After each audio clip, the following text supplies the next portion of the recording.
Thank you, sir. And thank you, Meebies, wherever you are.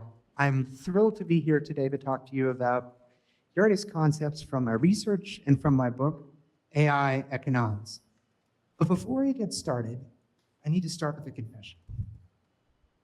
This book had secret co-authors. And that is not a footnote to the story. That is the story. Because without those secret co-authors, this book simply wouldn't exist.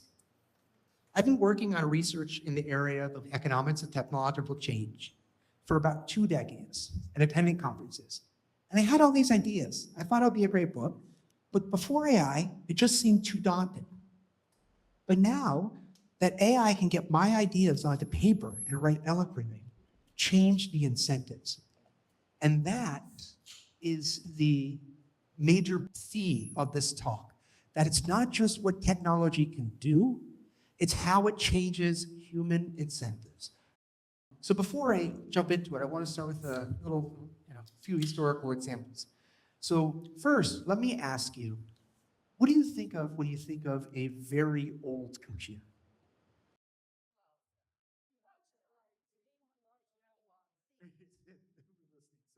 So punch cards are going even further back. You could also think of maybe not quite as old a Mac computer, or someone said a green screen computer. But I'm actually thinking of something older from, well, not exactly close. So what I'm thinking of is the occupation computer. That was my grandmother's job title when she worked cranking through hard math at the radiation lab at MIT during World War II, working on radon. And at that time, she couldn't have envisioned that her job would have been taken by some automation, right? The automations of her time, tractors and machinery in factories, couldn't do arithmetic very well. But of course, today, we have graphing calculators, spreadsheets, statistical software, and there's numerous examples of this, right? So if you asked me 20 years ago, despite studying technological change, I would have said that self-driving cars are infeasible. It's too challenging a problem, but of course today we have self-driving cars in 11 cities in the US, although not Massachusetts.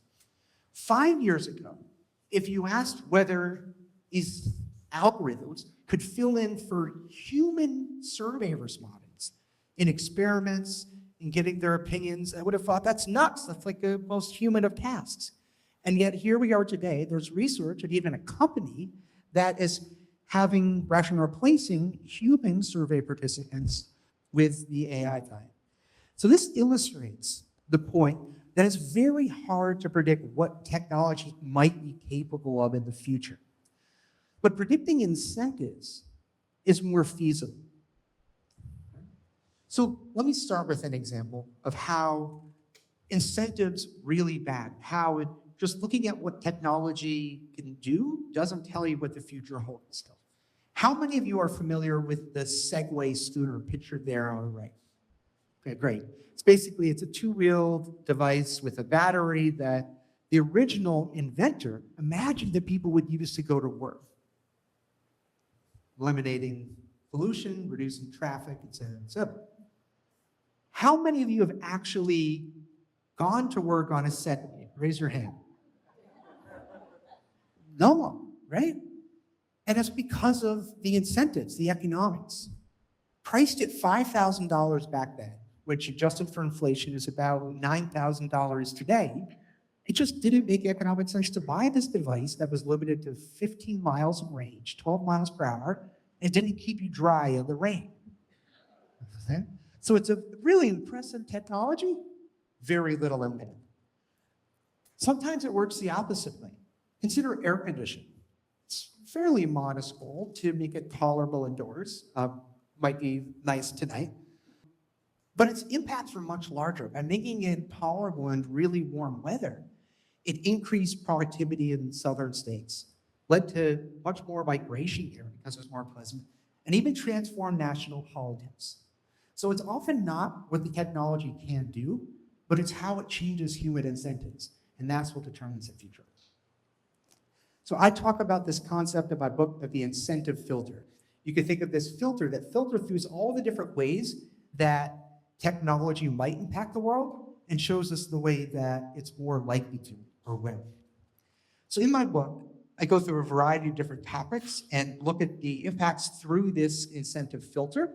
Today, I'm going to cover 4 of them briefly. And I want to start with the topic that is probably on many, at least young minds today, jobs. A lot of people are focused on the wrong question when it comes to jobs. They think, can AI do the task of a human? But instead, they should be thinking about how that changes firm incentives. A firm might want to displace a lot of workers, or they might want to hire more. It's how it changes their profit structure and their incentives that tells us how it's going to impact jobs. So before I get into the 4 main ways that I think that it impacts incentives, I first want to start with another example. So an occupation that no longer exists today is the knocker-upper. Does anyone know what that does? What do they do with the job? Yes, exactly. It's the human version of an alarm clock. I don't know what the rest of them are thinking. So basically, before we had alarm clocks, someone had to wake you up for your factory job. Now, that occupation no longer exists because the mechanical equivalent does a good enough job. And there isn't really enough added value by having a human do it. So it has been replaced. What good enough is depends a lot on the context. So I mentioned this very briefly. Most people focus on the failure rate, but the cost of failure matters a lot more. So if you were thinking about 2 different things, suppose you were thinking about writing a birthday poem for a coworker. What error rate would you tolerate for that? Maybe it didn't sound quite right. Maybe like 5%, 2%, 80%. Great. Now, what if it's an AI surgeon? What error rate would you tolerate then? Right? 0. So again, it's the same failure rate, but you have to think about the consequences, the incentives. Let me ask you another question. For math questions that are relatively easy, that humans get right 97% of the time, what fraction of the time do you think that these AI models get correct? Let's guess. 100%. So I've already say 100%. Math is still pretty hard for these models. So and this was using ChatGPT 3, or it was Claude 3.6 and ChatGPT 4, but they found it was 80%. Now for the hard questions, for the really hard math questions that humans only get right 21% of the time, what fraction of the time do you think AI models get correct?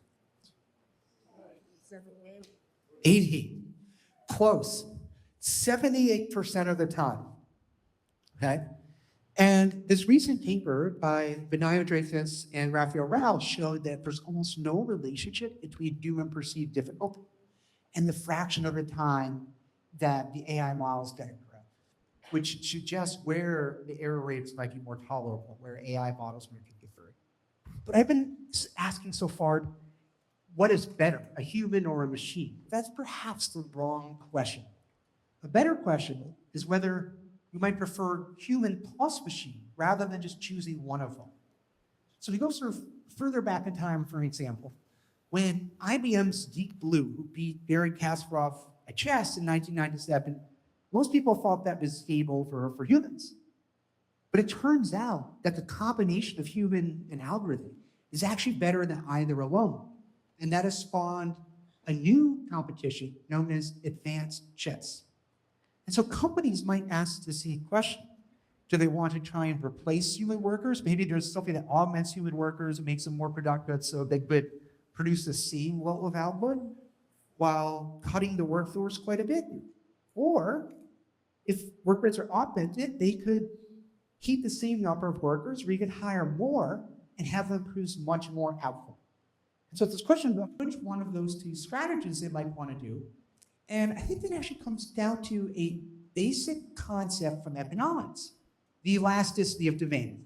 Basically, if you produce a lot more, try and sell a lot more, how much does the price need to fall for the market to absorb it.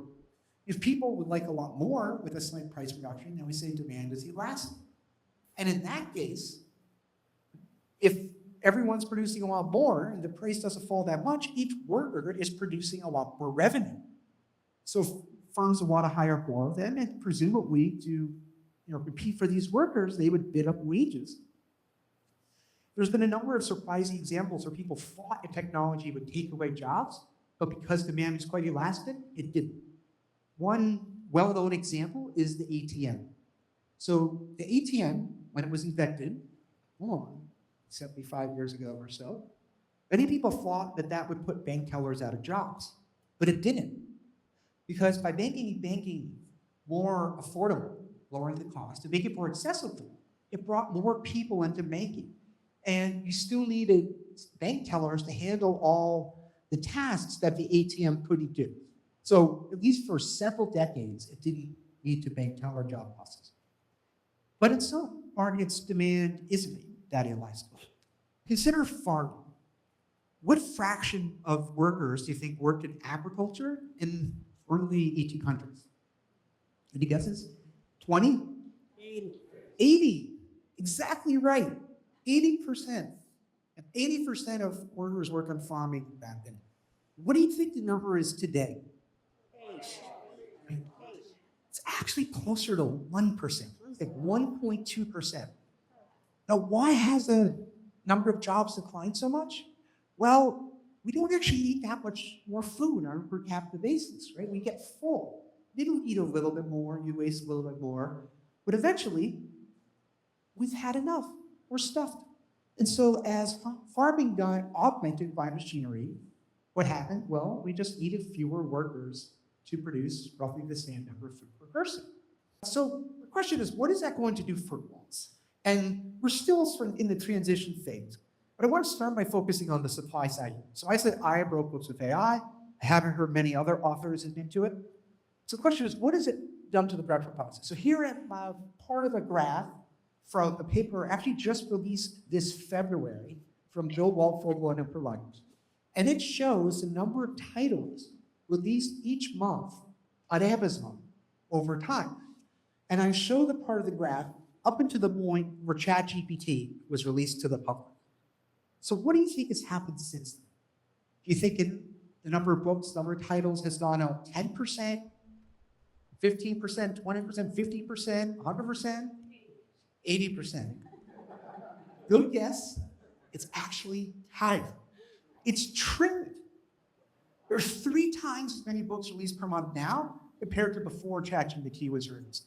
So writing with AI is not uncommon. Admitting to it is. That's how we find it is. To prove this point, it's actually not the paper yet, but they sent me this graph. They later went back and took a subsample of books. And for each of them, they took their free sample off of Amazon, and they fed that into an AI detector to see what fraction are written by AI, not just guessing that it was written by AI, but actually some evidence that they were. And you can see that it's risen to about 60% of new titles today are AI written. The big question in the long run is what happens to writers. Right now, it's easier to write, so we're seeing many more people write books, but it's an open question whether it will look more like farming or more like ATMs. I think for a number of reasons, you might see that more books are demanded. Overall, they have gone up. So they proxy for sales by the number of reviews, which historically has shown a tight correlation. And so they show that it does. They also show that there's a mixed quality. Some is AI stop, but some of the books are also quite good. And so it does seem there's some evidence that sales are rising, although not to the same extent that the number of titles is rising. In the longer run, and I think as people figure out how to use AI, they won't just use it as a lazy substitute, but really try and make high quality books. And I think that there is the ability there to do so. If you think about it, many of the very well-known books throughout history were written because the authors were privileged, or at least financially well off for some reason. So Harper Lee, for example, wrote To Kill a Mockingbird in a year where she was financially supported by her friends. They basically gave her a pot of money and said, do whatever you want this story. Leo Tolstoy had family wealth, And so he was able to spend a lot of time writing books like War and Peace. And Virginia Woolf has even said that writing required, quote, money and a room. Now imagine if less privileged people who didn't have the time to take off from work were able to speed up the production process and get their ideas out there. We might have many more high quality ones. We also might have more niche ones. So to demonstrate this point, I actually created a second book. I've actually written a few books for this lecture. So this is a Dr. Seuss-inspired book about the history of being a small. I've bought a couple copies if you're curious and want to look at them later. I've also written a few other books. I've actually written close to 10 now. The AI Economics is the high quality one. But I've written a number of other books for my kids and additionally for my nephew. And this illustrates a bigger point. By reducing the production cost or the opportunity cost of time, it enables a level of personalization that wouldn't otherwise be possible. And I'll talk about how I use this in books, but that is relevant in many other fields. For example, in education. So in the context of books, I've written a number of stories. Here's two of them. I want to focus on the first one initially. So that book, Ethan and the Basketball Adventure. In that story, my son Ethan, who's a big Celtics fan, goes with us and his cousins to a Celtics game.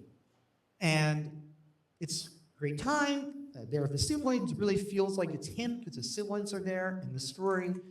And at halftime, he gets called down to the court to attempt a shot to get a prize. And he gets to meet the coach. Now, he actually misses a shot. It's really unfortunate. It's a little bit sad, but he goes back to his seats. Excited for the second half. In the second half, the players come out, and they don't quite look good. They look like they've come down with some sort of illness or flu or something like that. And as the half proceeds, more and more of them head back to the locker room.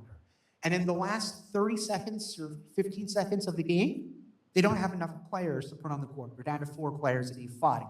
And so the coach is trying to figure out what to do. And they realize, actually, that kid Ethan, he seemed very eager. I think he could help us out by making one inbound pass. And he ends up making the pass. It ends up being the game-winning shot. I wrote another similar book for my nephew, Theo. He's a big Beauty and the Beast fan. He even has a beast costume. And in his story, they go to the play in Boston, and it's sort of a similar premise. After the intermission, the director comes out and says, the Beast character and the understudy are both feeling too unwell to continue because we don't have anyone who knows the lyrics. We have to refund your money and cancel the rest of the play.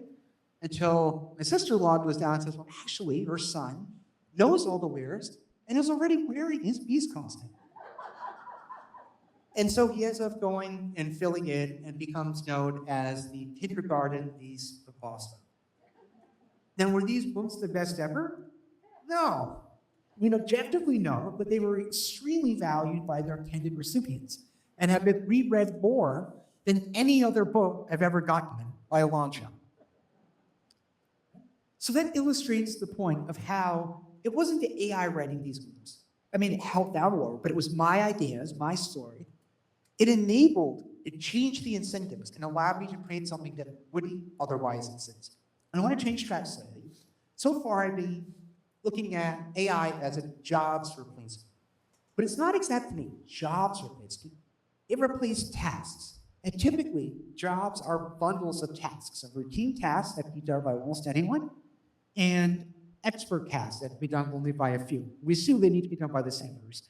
Automation might automate either the routine or the expert task. In a recent paper by David Ator and Neil Chemist, they investigate what happens if AI automates away one of the 2 tasks. First, they consider what happens if it automates away the routine tasks. In that case, all that's left is the really hard stuff that only a few people can do very well. And so firms basically compete for this scarce talent. Ultimately, fewer of them are hired, but they command higher wages because there's so much competition for their talent. Okay? So basically, the key point is that the employment numbers and their wages move in opposite directions. An old example of this is comedians. Back in the day, being a comedian involved 2 tasks. The routine task of traveling to where audiences were, and the expert task of being funny. But then came TV, streaming, and then the routine task was automated away. So what happened? You seem to have less comedians per capita, but they command much higher wages, just as the theory predicts, upwards of $20 billion for a single Netflix special. So you might ask, what happens if it automates away the expert casts? Well, it's actually the mirror image. Right? If you automate away the expert cast, then all that's left is easier stuff with many people could do. How do these workers compete for the jobs? They accept lower pay. So you get increases in employment, lower pay. So the key is, whichever one it replaces, you see a different directional impact on the number employed and the wages. So it can be funny like this. It doesn't have to work that way, but it can be funny like that. So you might be wondering, what has actually happened to jobs so far? What is the early evidence? And in a paper in the last year by Eric Brandeis and co-authors, they look at this in the context of a few different fields that have been more heavily impacted by AI. So let's start with software development. So here they normalized it, so basically the number of people employed in each age bracket was one at the time when Copilot, which just preceded ChatGPT by a few months. I think you can say the trends leading up to that for these different age cohorts. What do you think happened after these AI models were released? Did it follow the same trend curve? It went down for all the age cohorts? So if you look at the trend curves for the mid-career software developers, it basically followed the same trend. They are more than 10% up in terms of the number employed since these models were released. But you can see for the early career software developers, the trend was the opposite. It has declined at almost 20%. Now, some think this is just due to something else, that the technology companies overhired during the COVID pandemic, but we see it in other fields like customer service as well, exactly the same pattern.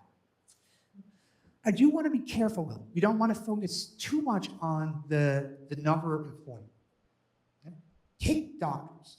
Arguably, doctors have two main tasks, diagnosis and bedside manner. Now, historically, diagnosis was very hard. And so medical schools largely selected on skills that related to diagnosis. So we got people who were doctors who were very good at diagnosing. These AI models are actually getting fairly good at diagnosing. And that sort of changes what the optimal skillings or humans have for adding value. It might be the bedside manner, which means that it's a very different type of person who might be best suited for this job, which could be quite horrific or scary news to people who gone through medical school and have a lot of medical school debt and if they're no longer the best person for the job. So I don't want to focus too much on numbers. The number employed in a profession can remain the same, and it can still be hugely disruptive. So what can you do? How do you try and remain useful? How do you add value in this company? How do you find a career that is immune to AI? Well, I think it's helpful to look at what AI is good at and what humans are good at. Now, a lot of people focus on emotional skills. I think that's inherently human. But what I've found is that the AI models can be very good at that. People use them as therapists. They use them as pseudo-boyfriend and girlfriend. So what is the unique skill that humans have? Well, to answer that question, let's look at a couple of examples. One, Elon Musk claimed back in January that he needed a certain number of training miles to train self-driving cars to be safe. So he said 10 billion miles. But think about that for a second. That's a lot of miles. That's the equivalent of about 750,000 years of a typical American's driving. If we had to train that much, we'd just never get a license. Of course, that's not the case. Right? We can become good enough. I might argue about how good is good enough, but we can get our license after what? Maybe 100, 200 miles of training? So that illustrates the big point. AI models, because you can combine all these chips, they physically connect them, they can ingest a very large amount of data. But they need that amount of data to be good. Humans, by contrast, I can't connect my brain to your brain physically. And any communication between us is sort of slow and not as efficient. But we are much more efficient learners. But we also see that in other contexts like LLMs are trained on equivalent of about 150 million books, far more than any of us can read. Okay? So what does this mean for jobs? I argue this means that niche fields, or carving out a niche within a given field, helps protect it. Why? Well, one, if you're in a smaller field, there just isn't as much documentation about it. So there's less data for these companies to train on. Now, they can collect the data. For self-driving cars, they pay people to drive around. But that's very expensive. And there's a question of whether that makes sense if you're in a niche field, or I'd say a weird job. If there aren't that many people working in that field, then the labor savings that you would get from automating away those jobs isn't that high. And so is it worth spending all that money? So the economic incentive isn't there. So I think that there's possibility that we all carve out niche sort of specialties within our chosen field or choose niche jobs. And that could prevent us from being automated away. The consequences of large data sets, or the importance of that, extends beyond jobs. I want to turn and talk about price. I want to start with a question. How many of you in the last year have bargained over an everyday item? I'm not talking about a car or a house, but like you go to the grocery store, go to buy clothes. How many of you have bargained over the price of it? A couple, not many, right? So we don't usually bargain now. Historically, that's quite unusual. Before the 1880s, bargaining is how you bought anything. But then the price tag was introduced. Why? Well, think about it. The gains to price segmentation, charge people different prices, wasn't that high. And there was some consumer backlash to be charged different prices. People didn't particularly like it. So you sort of look at the two sides of the scale, it didn't seem worth it to segment prices and charge people different amounts. But I argue that may have changed. In my research, I looked at what would have happened if Netflix had personalized price, it's actually kind of far back in time, for their DVD My Mail service, which seems kind of old now. What happens if they were to personalize their price? What if they did it using sort of what used car salesmen might have used in the past, basic demographics, age, race, gender, maybe their income? What would happen if they had access to a bigger data set, like your web browsing history? Well, I found that the gains to personalized pricing, or price segmentation, were 50 times higher when you had access to the web browsing data, giving firms a much stronger incentive to use them. And if you think about it, that actually makes sense, right? For a lot of products like Netflix, how much does knowing someone's gender or age or race, how much does that tell you about how much they value Netflix, how much they'll pay for it, how much, right? But if you know their web browsing history, you can infer their tastes. So for example, if someone goes to Amazon a lot, presumably they're the type of person that likes to have stuff delivered to their home rather than go to a local store. So they'll probably want to pay more of a premium to have the DVD sent to them rather than going to Blockbuster. It's just much more revealing. So we're seeing that the balance may be shifting, and there's some evidence that firms are doing it. Now, I study other ways by how they might hide it. I think that's much more common. But there's some evidence of firms being caught using personalized pricing. Instant Cart was caught by Consumer Reports doing it. And for some reason, a high level of executive at Delta admitted to the fact, bragged about it in an earnings call before walking that back. So there's some evidence of it. Now, I do want to be careful, because charging people different prices, known as price formation, is not necessarily a bad thing.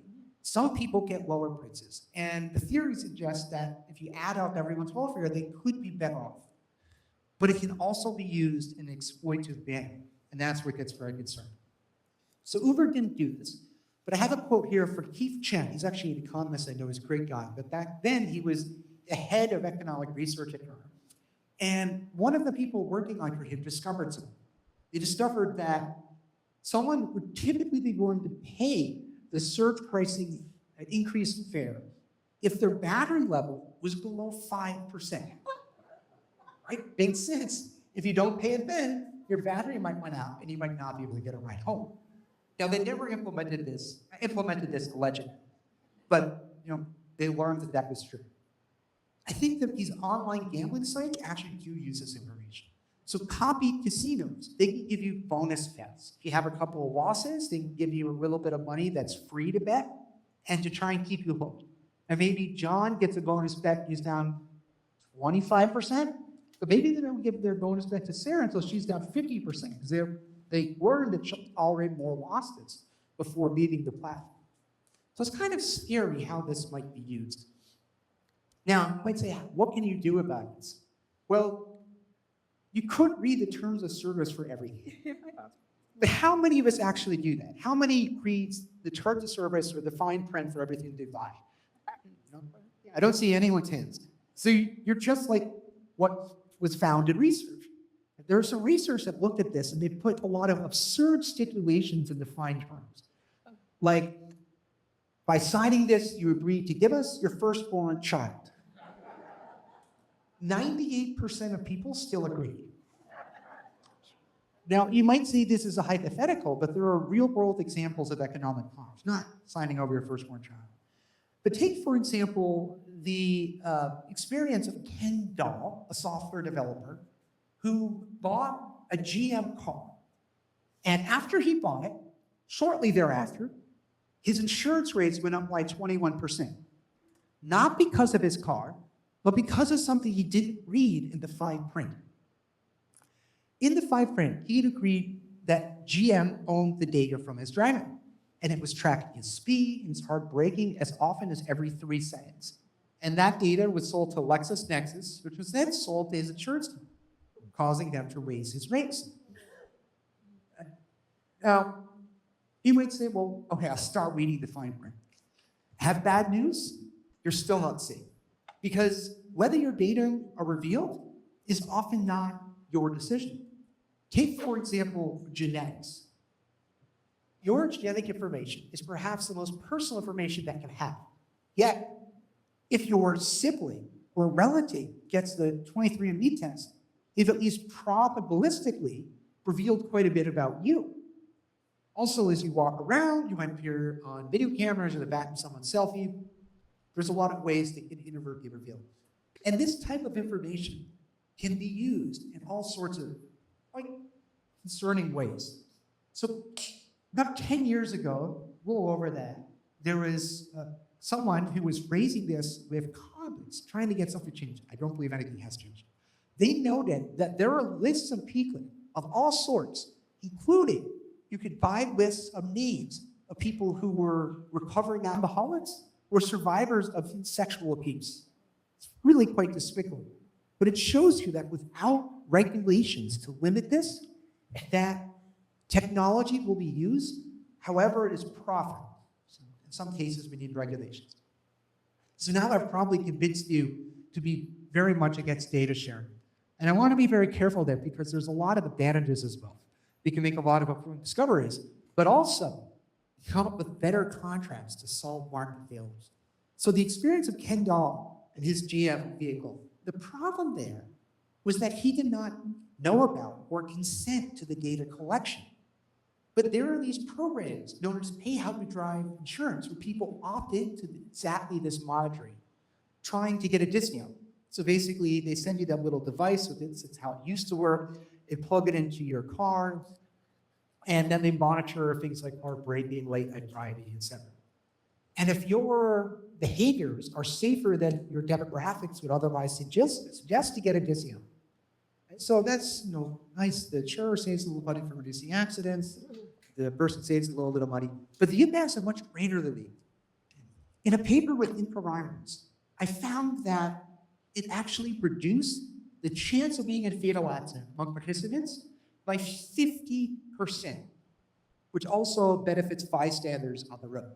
Now, these AI models weren't driving for people, right? They weren't the ones avoiding accidents, but they changed the economic incentives to drive safely. They allowed these contracts, and that is what has led to this big impact. Okay.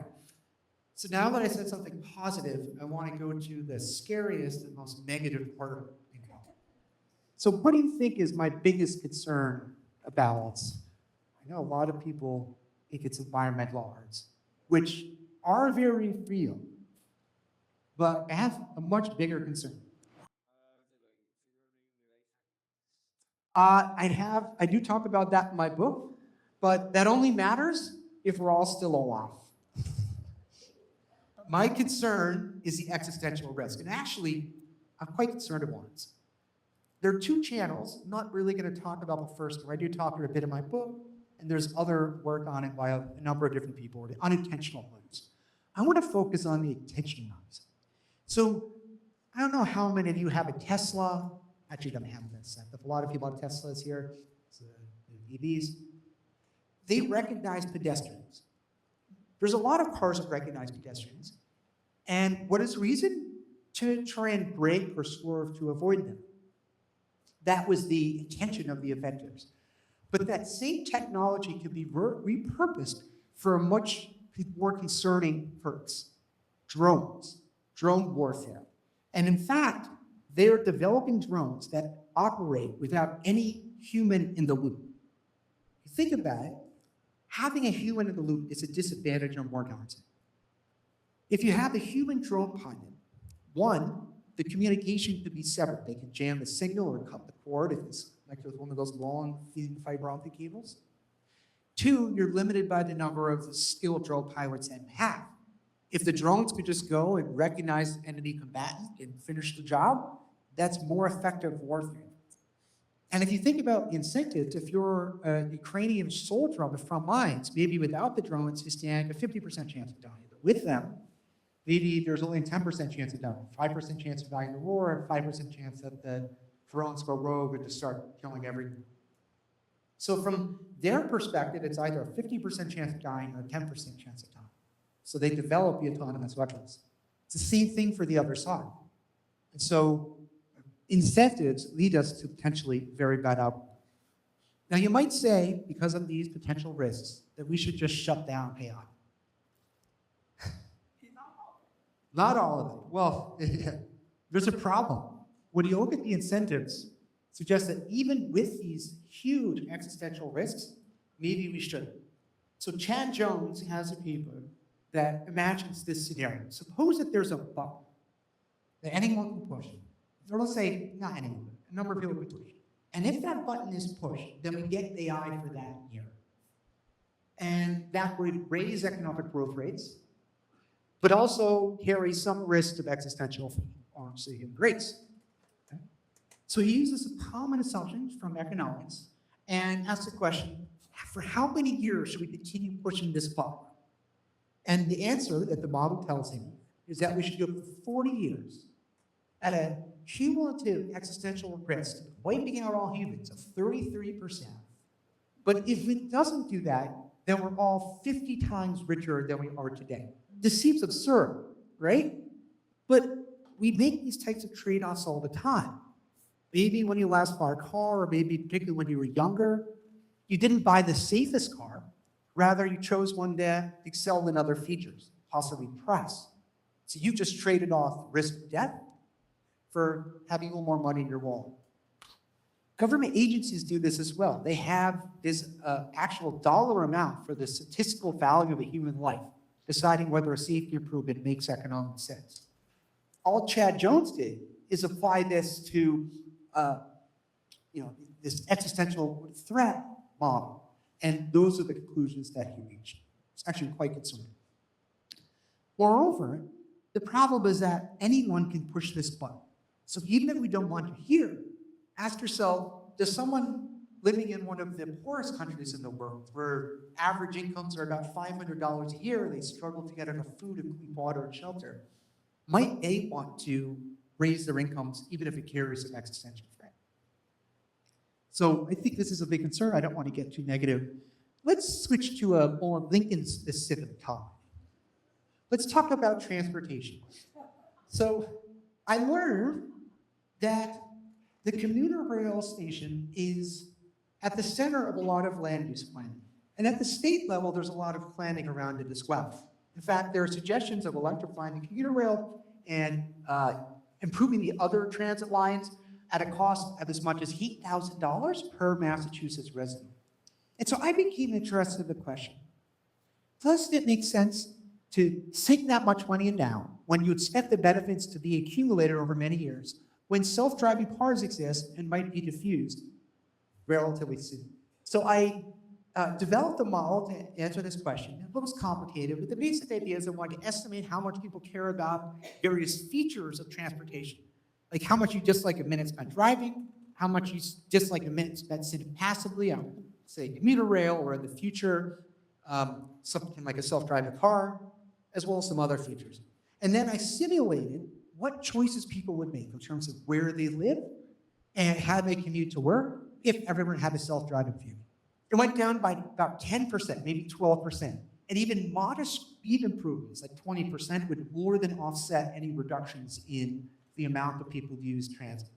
Why? Well, as people start moving further away from the city and using their car more, congestion gets worse. And that offsets some of the benefits that you get for riding in a self-driving vehicle. And so people still find the commuter rail and various public transit quite a viable alternative. So I think we still should continue to do that. I should say, this discussion for another time, the impact on mileage is not as reassuring. It'd be a lot more miles here.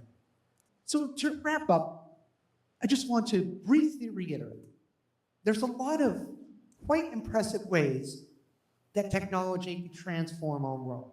Right? Self-driving cars, really impressive. Segways, very impressive technologies. But both of those were similar in that their actual impact, at least self-driving cars' impact on public transportation, wasn't very big. To understand how these really impressive technological achievements will actually change the world, we need to think like an economist. We need to think about how it changes human incentives, business incentives. If you enjoyed this talk, you can find my book, AI Economics, online now. It comes in hardcover, paperback, ebook, and audio, wherever you like to buy your books. Look in the description below for everything you need. Thank you again, and I hope you give it a read.